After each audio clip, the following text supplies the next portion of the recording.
세계 7대 불가사의 중 하나인 만리장성, 소금 덕분에 지어졌다는데요. 전혀 상관없을 것 같은 만리장성과 소금, 대체 어떤 관계가 있는 걸까요? 기원전 3세기부터 건축된 중국의 만리장성은 6,400km의 어마어마한 길이를 자랑합니다. 지구의 반지름과 맞먹을 정도로 긴 길이이다 보니 건축에 막대한 인력과 자금이 필요했겠죠? 진나라는 만리장성의 건축 자금을 소금을 통해 얻었습니다. 소금이 어떻게 돈이 되냐고요? 진나라 때는 국가가 소금의 생산, 유통, 판매를 전부 독점했습니다.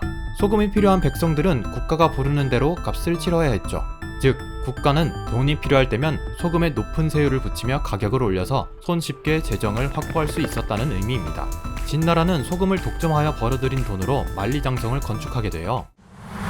비슷한 사례는 서양에도 있어요. 프랑스는 8세 이상의 국민들에게 의무적으로 정해진 양의 소금을 사게 했습니다. 1286년 시행된 가벨이라는 제도인데 심지어 왕이 소금의 가격을 마음대로 정할 수 있었어요. 당연히 가난한 하층민들은 소금세를 내지 못했고 매년 3만 명이 넘는 시민들이 감옥에 갇히거나 500여 명 이상이 처형됐습니다. 이 소금세는 날로 악랄해져 1710년에는 소금 가격이 원가의 140배 이상으로 폭등합니다. 시민들은 소금이 들어간 빵조차 먹지 못하고 고통받는데 귀족들은 세금 납부의 의무를 면제받으면서 사치스럽고 호화스러운 생활을 했습니다.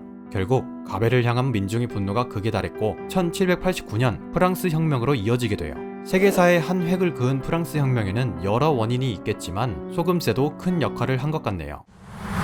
다시 만리장성으로 돌아가서 진나라에 이어 만리장성을 건축하던 당나라도 자금 마련을 위해서 소금세를 활용해요. 당나라는 한 말에 10전이던 소금 가격에 소비세를 붙여 300전 이상의 가격으로 판매합니다. 당시 세상의 부의 절반은 소금에서 온다 라는 말이 유행했는데 소금 전매 수입이 국가 전체 세수의 절반을 차지했기 때문이라네요.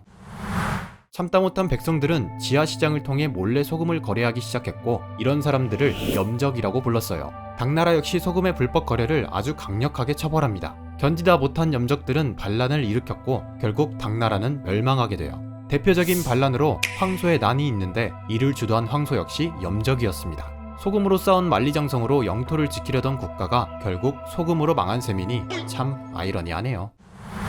소금처럼 삶의 필수 불가결한 요소에 높은 세금을 매기거나 자유로운 거래를 막는다면 심각한 부작용이 일어난다는 사실을 두 가지 역사적 사건을 통해 확인해 보았습니다.